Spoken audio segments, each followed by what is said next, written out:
Esta noche haremos un recorrido por algunas de las noticias internacionales más importantes de las últimas semanas. La situación de Afganistán, el COVID en Estados Unidos, que cobra vigencia otra vez porque al menos la mitad de la población no está vacunada. Lo que está pasando en Venezuela, con los diálogos en México, bajo la lupa de Rusia, Holanda y Noruega. Y la situación que se vive en este nuevo orden mundial con un cerco de Occidente a Rusia y China. Son algunos de esos temas, invitados muy especiales.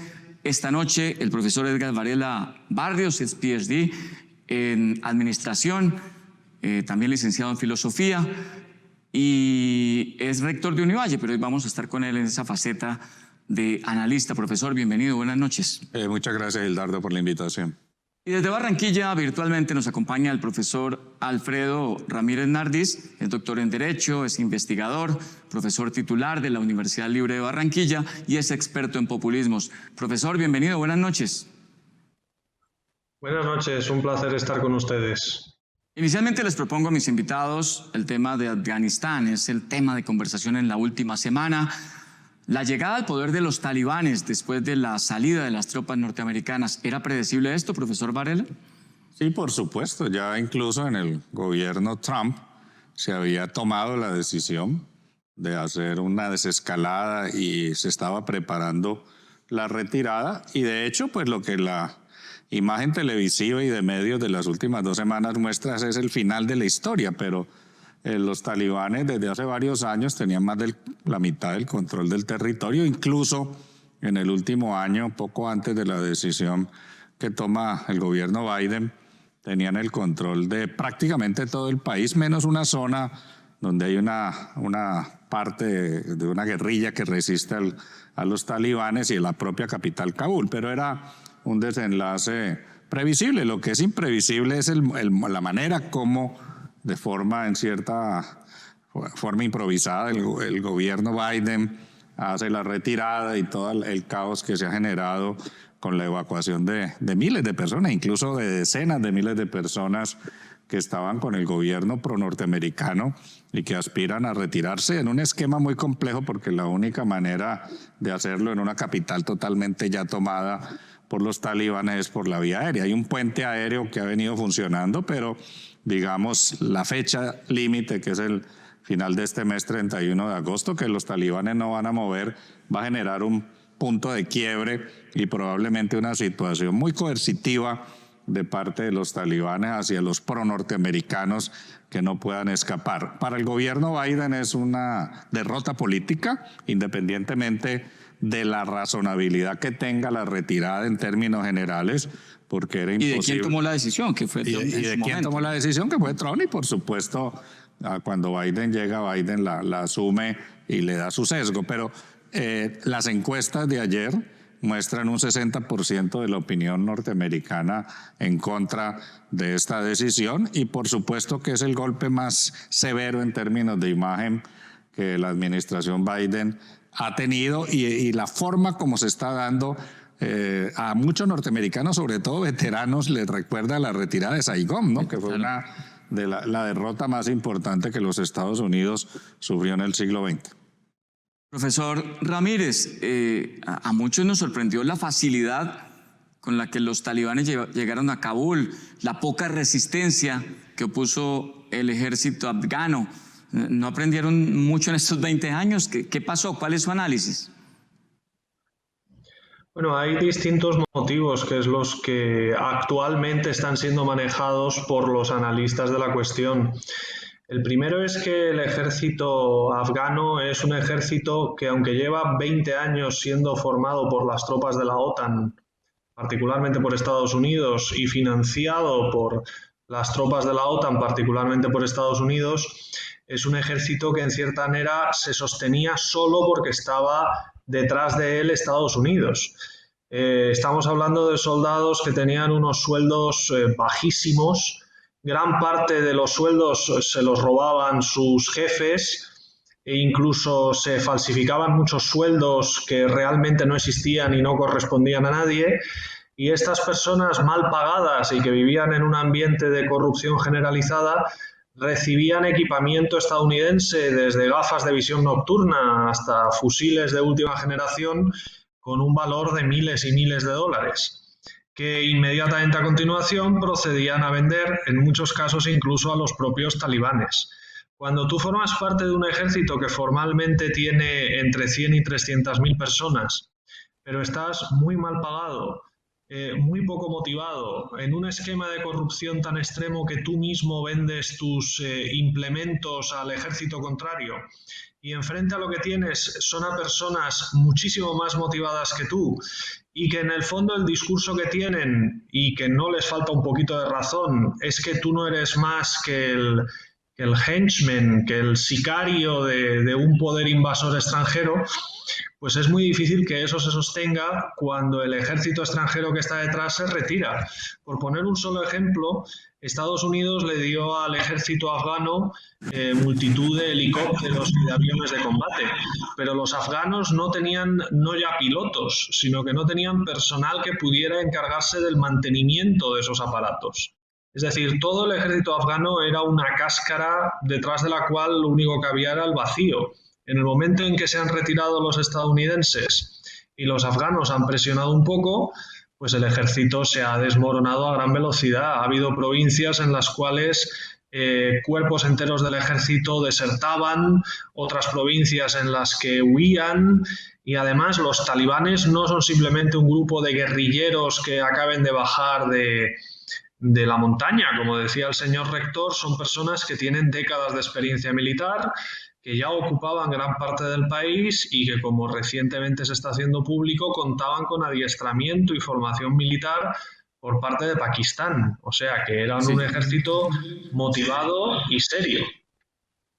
Sí, profesor Varela, si Afganistán no es un país rico en petróleo, como rumora la gente a veces más desde el desconocimiento, ¿cuál era el atractivo de ese país, la importancia para el mundo?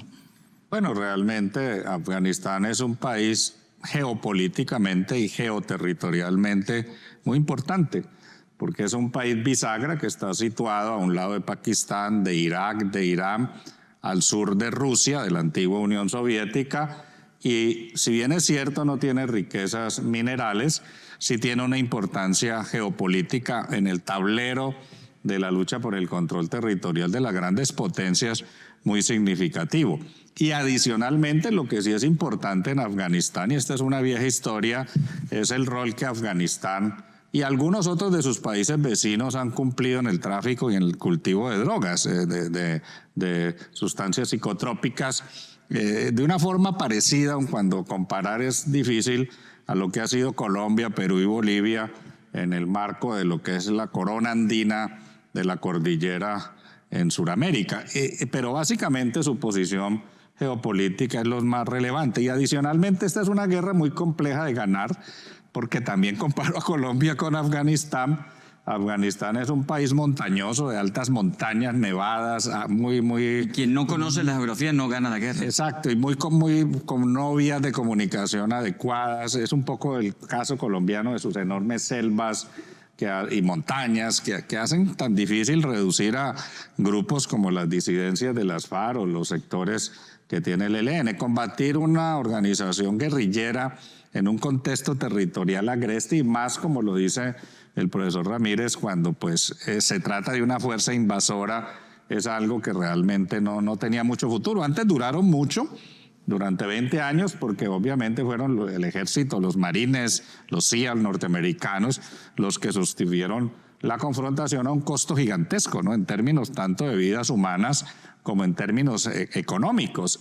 Y es un costo que los Estados Unidos en un primer momento no quisieron mantener, pero cuando se da la caída de las Torres Gemelas en el 2001, el gobierno Bush de su época trata con culpa a los afganos, al régimen talibán, de proteger a Al-Qaeda, y se meten en un pantano del cual salen 20 años muy mal librados. Y hay que recordar además que ya ese episodio le había pasado a la Unión Soviética, que durante 11 años ocupó Afganistán hasta que tuvo que retirarse, también sin logros significativos. Aunque lo entendió en menor tiempo, ¿no? Sí, tuvo 11 años, y no tuvo, digamos, el mediatismo que ha tenido ahora la retirada de los Estados Unidos. Pero volviendo a tu pregunta, la posición geopolítica o geoestratégica de Afganistán es lo más importante, y además porque cuando un país imperial como Estados Unidos se mete en una guerra es difícil que salga de ella, y eso hace que muchas de estas invasiones que se pretenden de corto plazo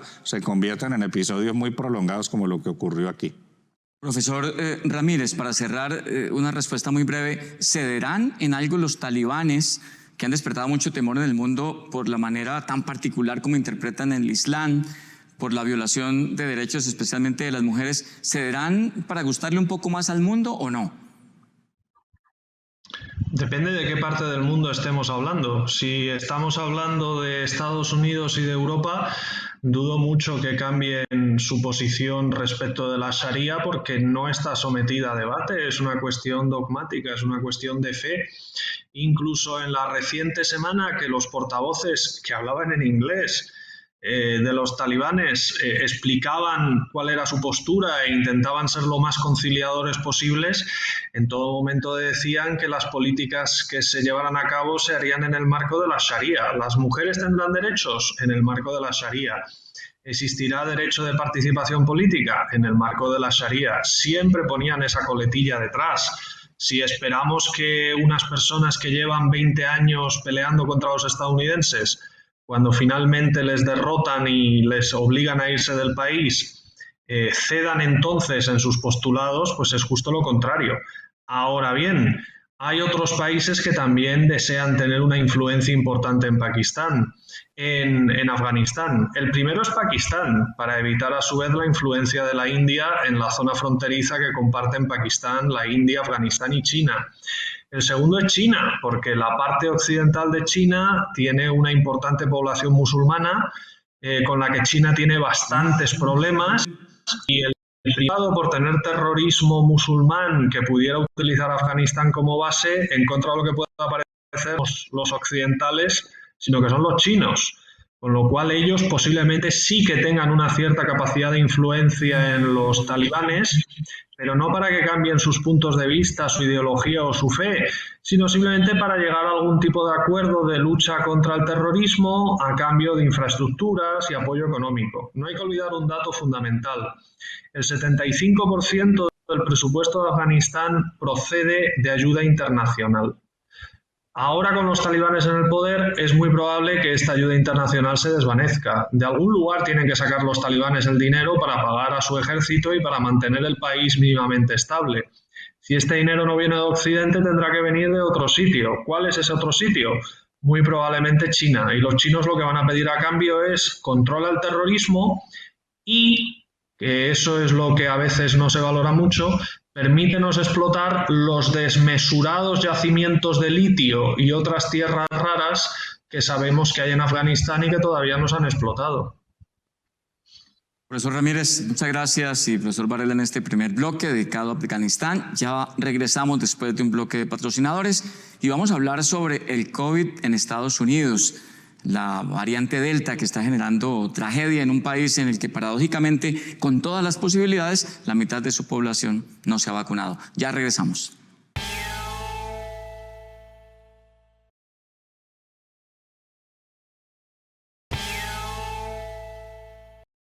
Volvemos a la quinta silla del canal Univalle TV, y en este segundo bloque vamos a hablar de lo que está pasando un año después en estados como la Florida, en Estados Unidos, que volvió a ser el epicentro de la pandemia.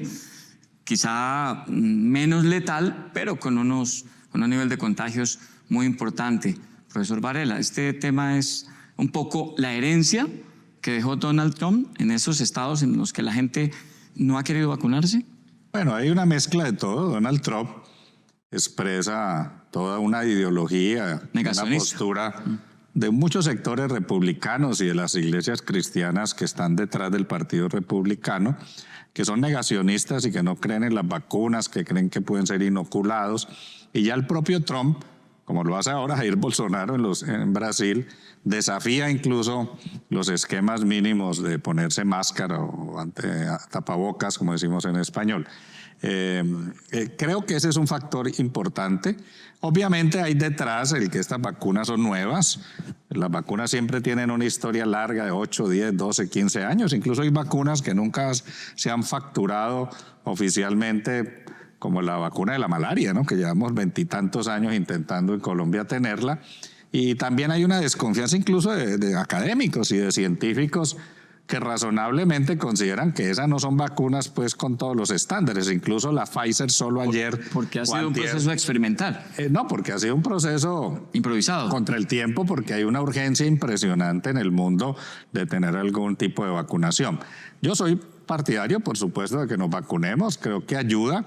No es un blindaje total de inmunización. Muchos vacunados pueden fallecer, pero sí ayuda y disminuye la letalidad de la pandemia, como efectivamente se ha demostrado aquí mismo en Colombia con el avance del proceso de vacunación.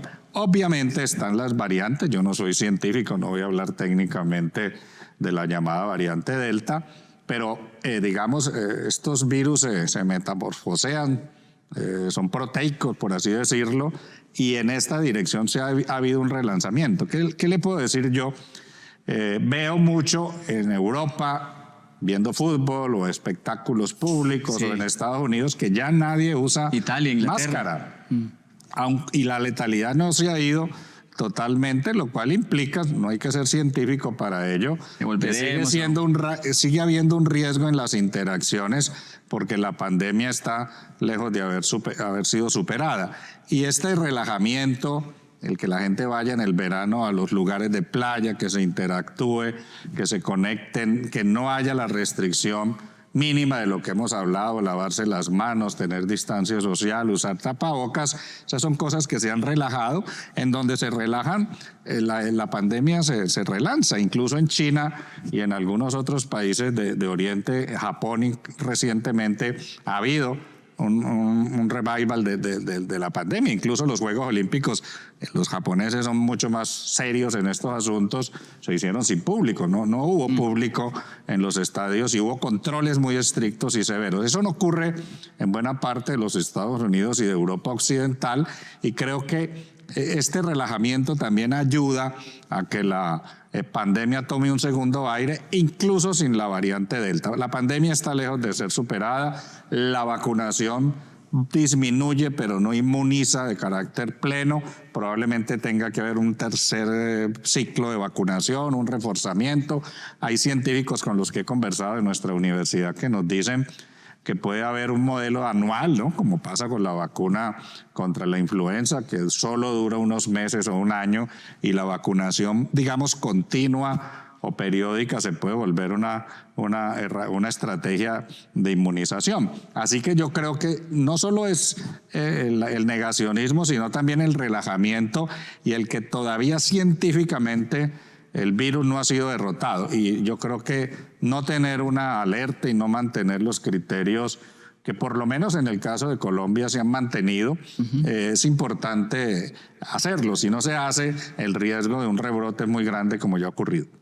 Profesor Ramírez, pues parece paradójico, claro está, que siendo la vacunación el componente más importante para prevenir el daño grave del virus, pues Estados Unidos tenga por lo menos a la mitad de la población sin ser vacunada. ¿Cómo analiza usted este fenómeno?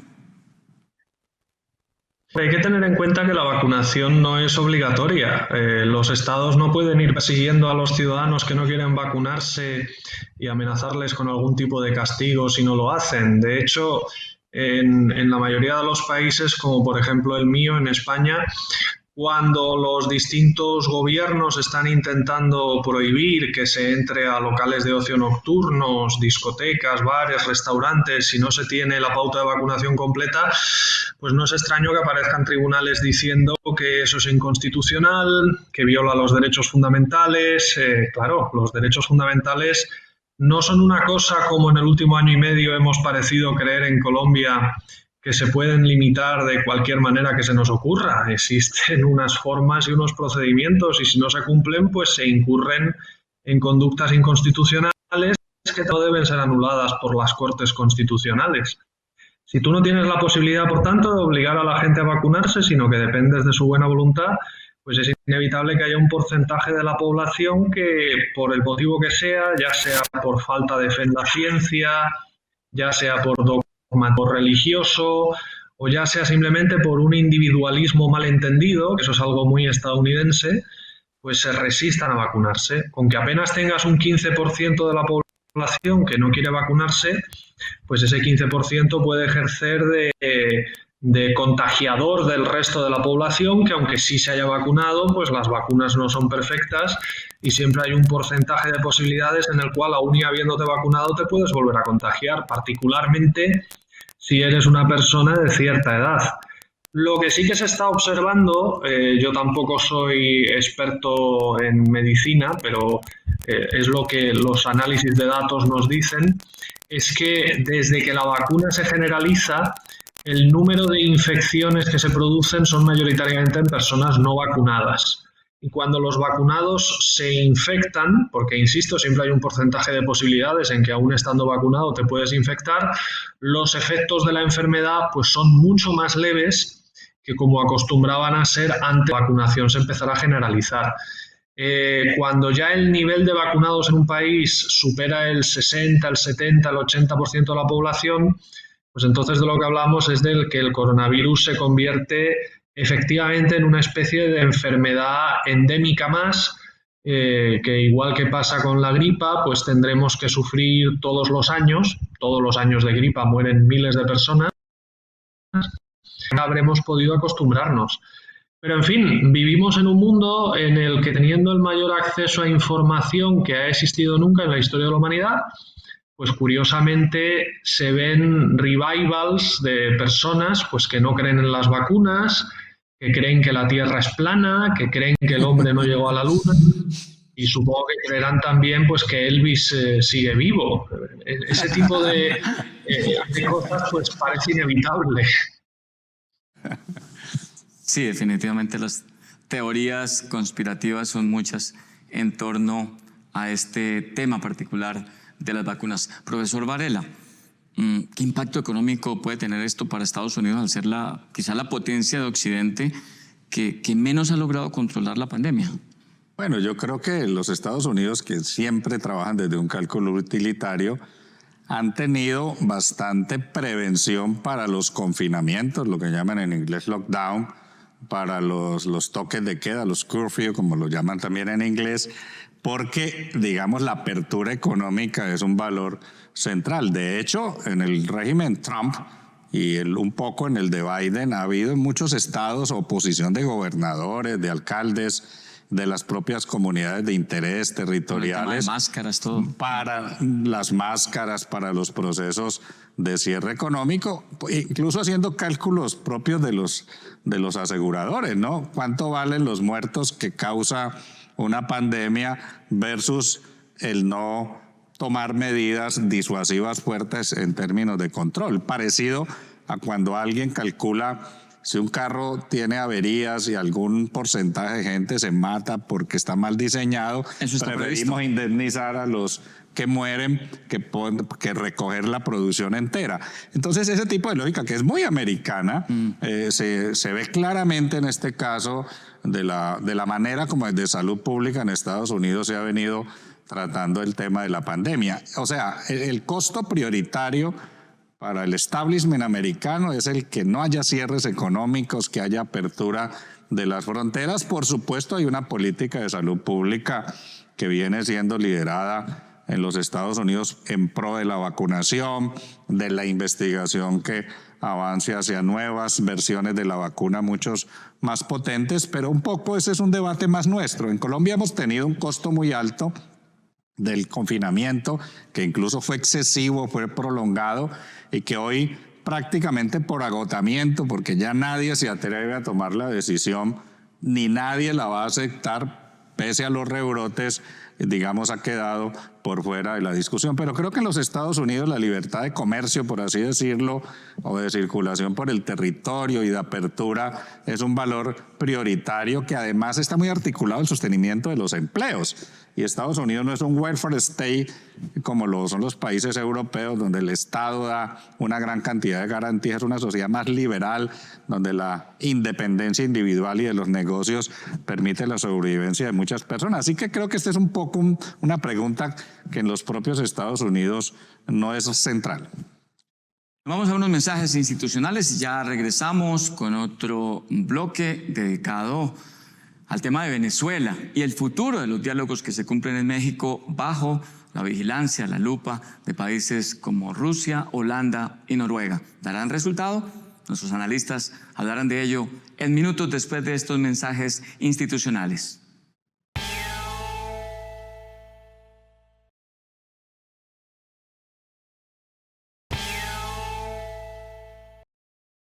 Volvemos a la quinta silla del canal Univalle TV y hablamos en este tercer bloque de esta noche, en este interesante análisis sobre actualidad internacional de Venezuela, el futuro de los diálogos entre el gobierno de Nicolás Maduro y la oposición. Fracasó el tema República Dominicana, fracasó en Barbados en 2019, pero hay mucha esperanza por el acompañamiento de Noruega, de Holanda, de Rusia, a estos diálogos que se cumplen en México. Su mirada, profesor Ramírez, ¿es optimista frente a estas negociaciones? Yo, sinceramente, en todo lo que respecta a Venezuela, soy muy escasamente optimista. Porque cuando uno analiza un proceso político, lo que tiene que preguntarse es qué estímulos tienen los distintos agentes implicados para que el proceso se desarrolle en una dirección o en otra. Es decir, es evidente que la oposición venezolana tiene una motivación muy importante, que es pues intentar que haya algún tipo de avance a la democracia del país, o en el mínimo de los casos que el gobierno ceda aunque sea una cuota de poder, o por lo menos que limite un poco la represión de los miembros de la oposición y deje salir de la cárcel a algunos, como ya ha hecho. Pero ¿qué motivaciones tiene el gobierno venezolano para encarar estos acuerdos?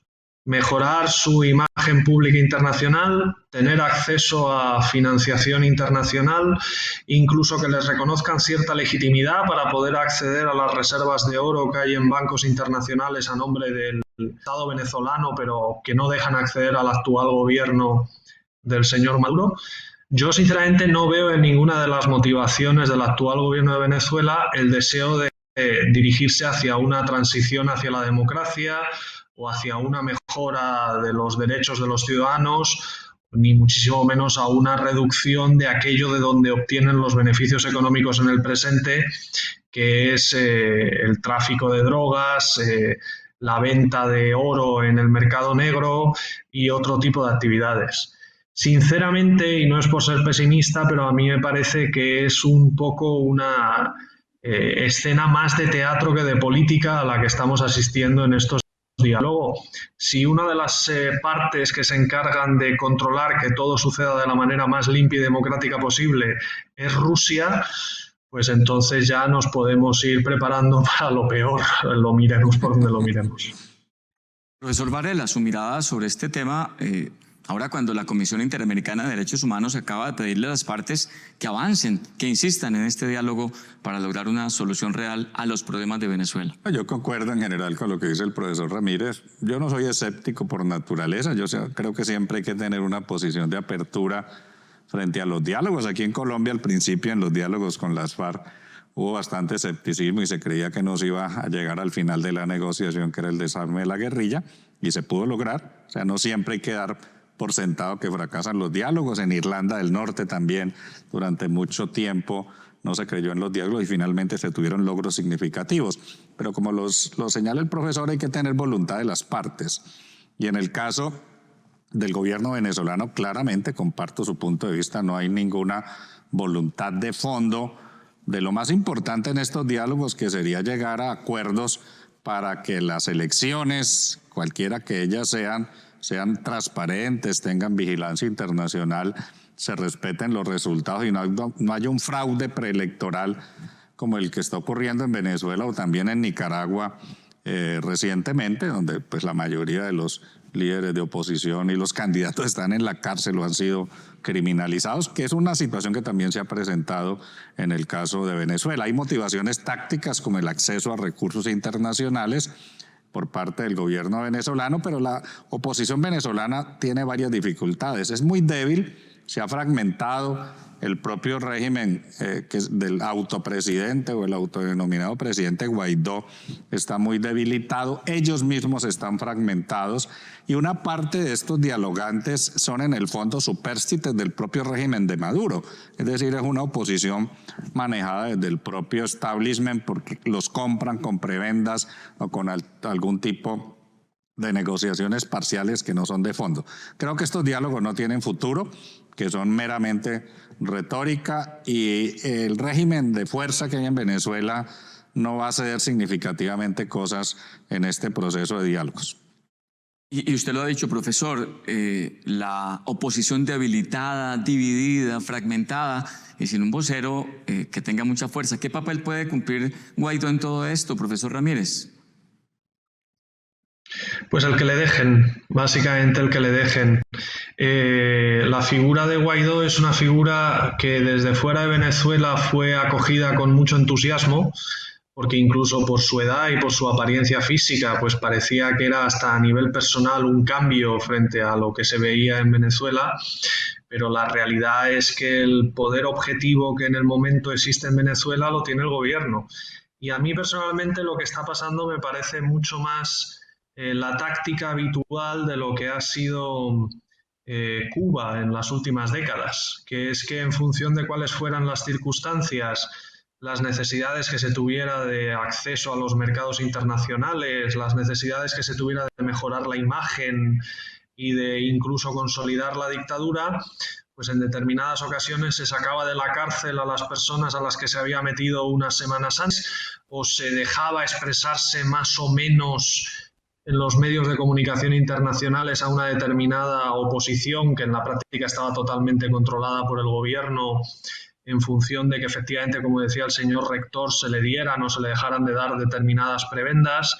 A mí lo que me preocuparía es que Guaidó acabara, si no ha acabado ya, entrando en este juego de aceptar unas ciertas mínimas cuotas de poder, cierta libertad de expresarse y de moverse en público, que se le respete incluso su propia vida y de la de sus personas cercanas, a cambio de que contribuya un poquillo al teatrillo de la confusión en el que no puede más que categorizarse pues, a estas conversaciones que hay en el presente. Es decir, si en Venezuela se quiere hacer un cambio hacia la democracia, es muy sencillo, basta con hacer un cambio hacia la democracia. Es decir, Venezuela no es una dictadura como Cuba que carezca de formas democráticas desde hace 60 años. Venezuela, con todos sus defectos, tiene una constitución que es la del 99, que prevé perfectamente cómo hacer unas elecciones democráticas en las que se respeten los derechos individuales, que incluso prevé todo tipo de instrumentos participativos para preguntarle al pueblo si estarían de acuerdo con algún tipo de gobierno de concentración nacional. Es decir, si de verdad se quiere hacer algo, realmente no es necesario complicarse tanto. Si se le da tanto misterio, mucho me creo que es porque realmente lo que intentan es vender un relato hacia el exterior más que realmente ir algo hacia adentro. Y lo que me preocuparía sería que Guaidó hubiera entrado en ese juego. Profesor Varela, usted hablaba del modelo utilitarista en Estados Unidos y cómo miden pues todas las consecuencias y las asumen con tal de mantener el orden en el tema económico y en ese equilibrio entre economía y salud. También el gobierno de Venezuela parece y prefiere los bloqueos de tipo económico con tal de no dejar el poder. Bueno, es que Venezuela es un país que tiene aliados internacionales. Claramente, desde hace varios años, los dos grandes soportes del régimen venezolano son China y Rusia por razones distintas. Y China y Rusia, hoy Venezuela está altamente endeudado con China y también con Rusia. Son en el caso ruso más geopolíticamente que en el caso chino. Digamos, hoy Venezuela es una punta de lanza dentro de la geopolítica de Rusia defensiva frente al G7, el G20, pues a Occidente, encabezado por los Estados Unidos y la Unión Europea. Con China son otras cosas, es la explotación de minerales, del petróleo, toda la estrategia de copamiento de inversión en infraestructura que ha sometido severamente la soberanía de China, de Venezuela hacia China. Así que Venezuela no está aislado. Como le pasa a todo el que está en un conflicto internacional, pues se buscan aliados internacionales y habrá quien en la confrontación entre las potencias le dé apoyo y le dé espacio. Adicionalmente, sigue siendo muy sólido el control del establishment de Maduro y del chavismo sobre las fuerzas militares y sobre las élites burocrático-políticas que controlan el poder, como lo dice el profesor Ramírez, con una alta dosis de involucramiento en corrupción derivada de la depredación de los recursos públicos y con el rol tan activo que tiene Venezuela en el narcotráfico internacional. Estamos en la quinta silla del canal Univalle TV, nos vamos a unos mensajes institucionales y ya regresamos con el último bloque que estará dedicado al papel de Rusia y China en este nuevo orden mundial, el cerco que Estados Unidos y sus aliados intentan imponer a China principalmente. Con nuestros dos analistas ya regresamos.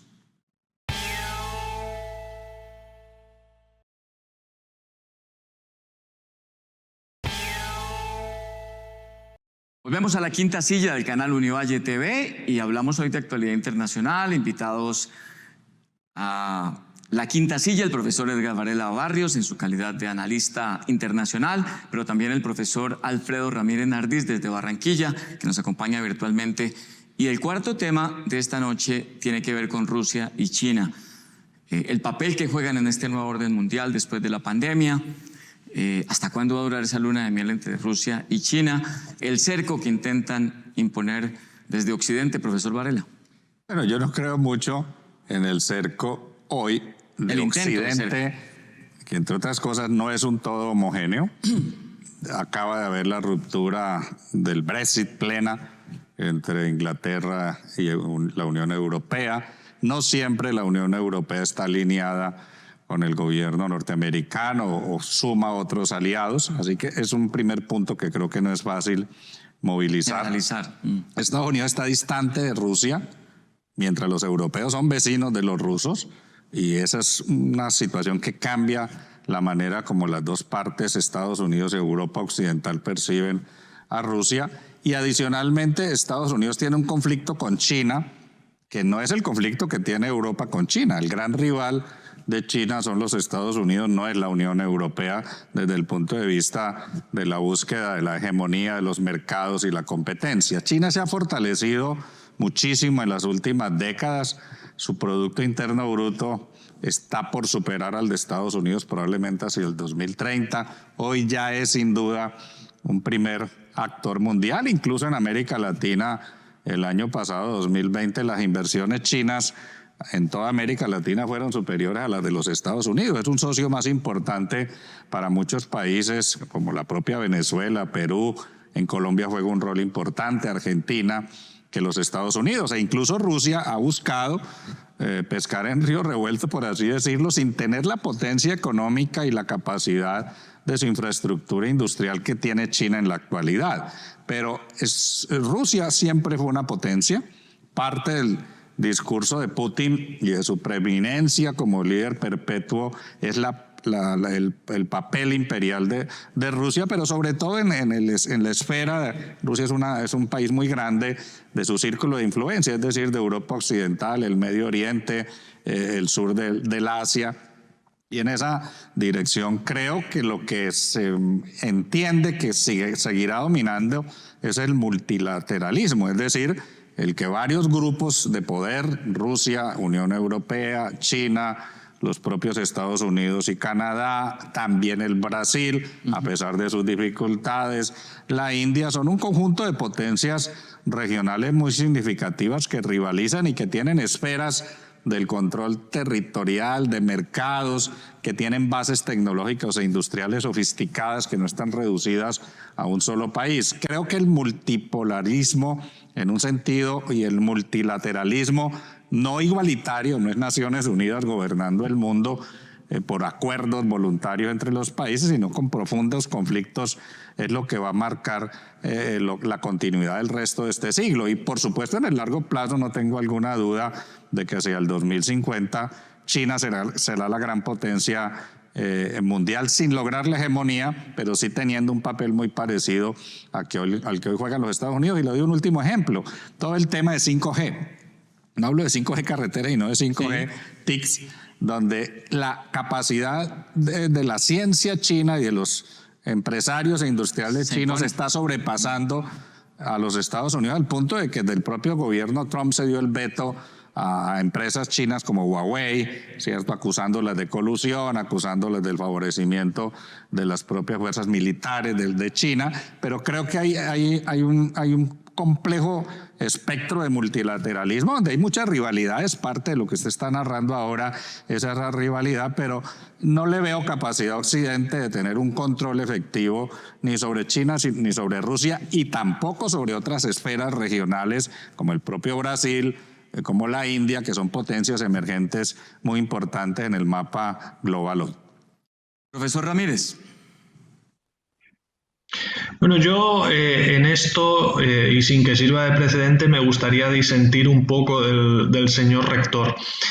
Quizá estoy pecando un poco de convertir mis deseos en mis creencias, pero yo pienso sinceramente que de aquí a finales de siglo la gran potencia mundial seguirá siendo Estados Unidos, partiendo de la base de que no podemos saber lo que va a pasar de aquí a finales de siglo, porque la cantidad de factores involucrados puede hacer que en cualquier momento surja algo totalmente imprevisto, como ha sido el coronavirus, que haga saltar por los aires todas las previsiones.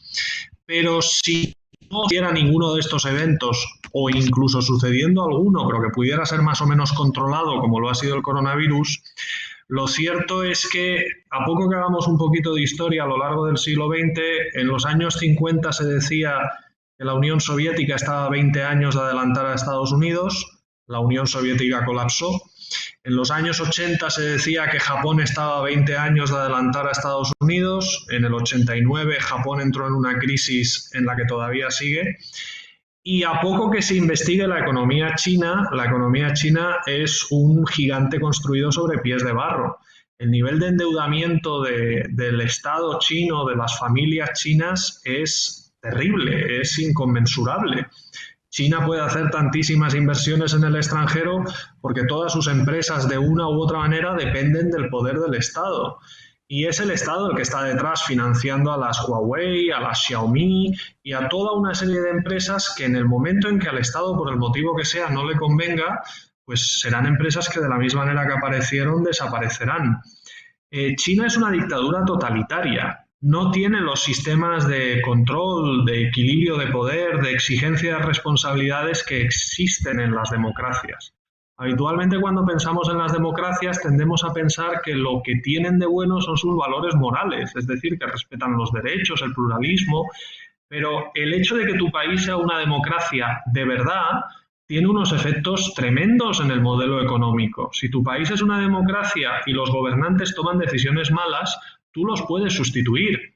Si tu país es una dictadura totalitaria, como es en el caso de China, y tus gobernantes toman decisiones malas en economía, tú no los puedes sustituir. Las posibilidades de que en el momento en que China entre en una crisis de financiación, las decisiones que tomen los gobernantes no sean controladas por nadie y lleven al país a entrar en una seria crisis, como le pasó a la Unión Soviética a lo largo del siglo XX, son muy elevadas. Frente a eso, el modelo de Estados Unidos es un modelo que durante la presidencia de Trump ha demostrado que es terriblemente resiliente. Es un modelo que supera incluso un asalto al Congreso, al ente legislativo del país. Es un controles de equilibrios, de contrapoderes, que con todos sus defectos permite un ámbito de libertad que es mucho más propicio para el crecimiento económico. A poco que veamos cuáles son las empresas que realmente innovan, son todas estadounidenses. Las empresas chinas lo que hacen es copiar. Por ponerles un ejemplo, ustedes ven los avances en robótica que en el presente existen en Estados Unidos, en empresas como Boston Dynamics, y las comparan con las que existen en China, en Xiaomi, y es que son dos momentos históricos totalmente distintos. Por ejemplo, los androides, que en Estados Unidos ya se están haciendo, en China a día de hoy son el equivalente a un juguete para niños. Es decir, pensar que China va a Estados Unidos en 20 años yo no concordaría mucho con eso. Amén de que si eso sucediera, pues sería un buen momento para que nos cambiáramos de planeta, porque recordemos que es una dictadura totalitaria que no respeta ninguno de los derechos de los ciudadanos, que les somete a un régimen totalitario de control digital y en el que la gente desaparece, como le pasó a Jack Ma cuando se porta mal con el gobierno. No obstante y eso, es evidente que China hoy por hoy es el segundo poder del mundo y va a seguir estando ahí.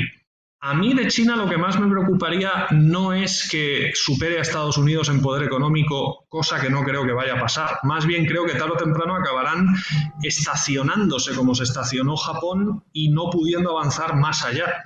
Lo que me preocuparía es que cuando las perturbaciones económicas empiecen a suceder en China, el pueblo chino se enfade y el gobierno chino, para distraer la atención, mire hacia el exterior, por ejemplo hacia Taiwán o por ejemplo hacia el mar del sur de la China, y que en ese momento en Estados Unidos se encuentre un presidente del estilo de Donald Trump y que eso pueda causar un conflicto internacional. Y eso, si pasa, pasará en los próximos 20 años.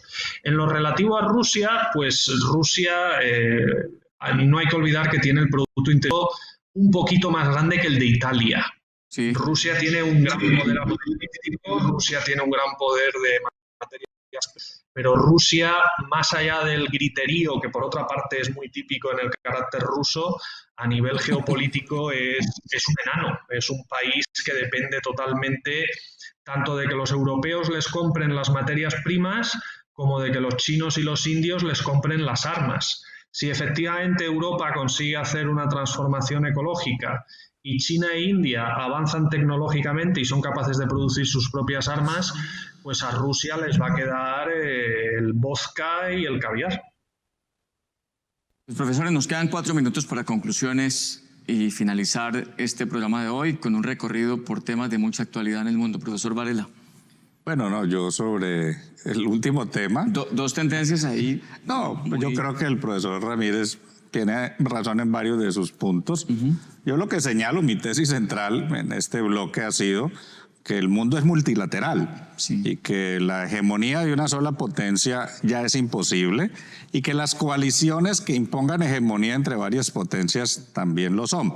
Y lo que va marcado desde el final del siglo XX a nuestra fecha es un multipolarismo que incluso cada día se va a aumentar más. Incluso con espacio para potencias emergentes. Claro, yo por ejemplo en el caso de Brasil no lo doy por muerto. Conozco bien Brasil, lo he visitado con frecuencia. Está atravesando un bache negro parecido al de Trump, que es Bolsonaro, que yo creo que no va a ganar las próximas elecciones.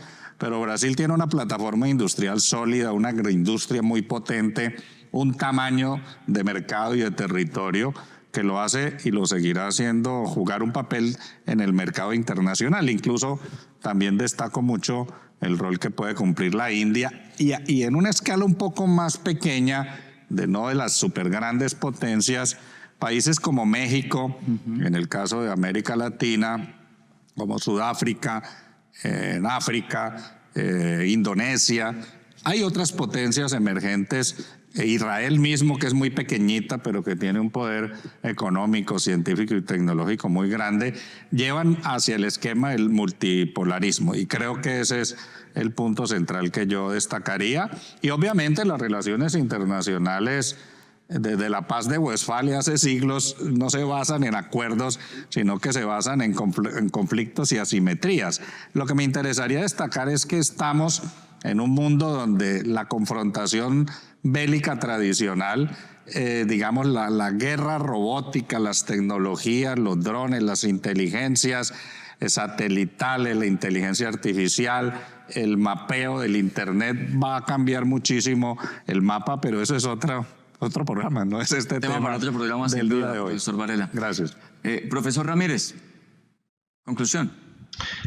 Sí, es evidente y en eso estoy de acuerdo que la dinámica actual es multilateral. Evidentemente, si la globalización ha traído algo, es que el mundo de la Guerra Fría, en el que había dos grandes polos alrededor del cual se organizaban el resto de países, Estados Unidos y la Unión Soviética, eso ya no existe. Nos dirigimos a un mundo en el que va a seguir una serie de polos tradicionales, Estados Unidos, la Unión Europea si es que puede verla como un todo, que es mucho entender. Y después, pues algunos países emergentes, la propia China, que ya no es emergente, sino que se está consolidando, y desde luego países que actualmente todavía están desarrollándose, pero que se consolidarán en las próximas décadas, como será Brasil, como será México, como será posiblemente Indonesia, quizá Arabia Saudí, si son capaces de transformar el enorme caudal de dinero que produce el petróleo en nuevas tecnologías y en turismo y en otras cosas. Pero yo, sinceramente, me considero un firme creyente en la democracia liberal y en el libre mercado, y creo que los países que sigan apostando por la democracia liberal como forma política y por el libre mercado como sistema económico serán los que en este mundo multilateral sigan estando a la cabeza. Y por eso yo considero que dentro de 2, 3, 4 décadas seguirá estando a la cabeza Estados Unidos, la Unión Europea y quizá pues algunos otros países que sigan por esta línea, como puede ser Canadá, Australia, Corea del Sur, el propio Japón, etcétera. Profesor Ramírez, gracias por acompañarnos esta noche en La Quinta Silla. Un placer, muchas gracias a ustedes. Profesor Varela, un gusto. Gracias. Muchas gracias por la invitación y por el diálogo de hoy, que ha estado muy fructífero, como el pasado que tuvimos. Sí, sin duda. Muchas gracias también a los oyentes, al equipo de producción de La Quinta Silla. Volveremos el próximo lunes con otro tema de interés aquí en el canal Univalle TV. Hasta entonces.